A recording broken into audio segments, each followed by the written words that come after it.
Hello friends. So this is just an addition to the video that I just made. I forgot to mention and I decided not to redo the whole video anymore. So there. But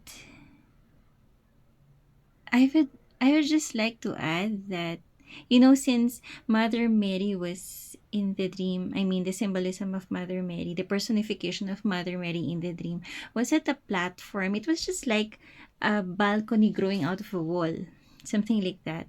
I a few days after that, several days after, I was going back to the dream in my head. So I just remembered, I don't know if you're aware of this, but for some of us who grew up in, small wooden houses way back decades ago, sometimes the houses, inside the houses, there wouldn't be an actual altar on a table.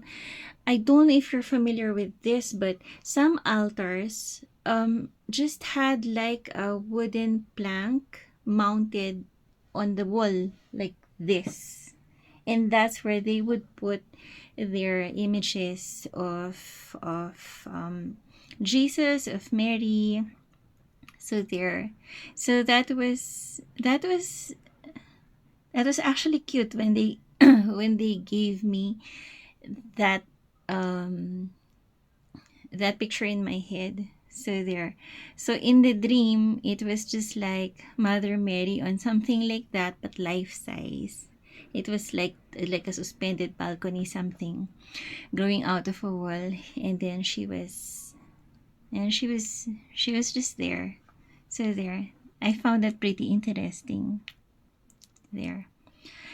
Anyway, Mother Mary wants to tell you that she loves you and that you could just ask her for help anytime you feel the need to do so. So they're all with us, and everyone's just around us, all the forces of heaven, especially at this time. So there, it is.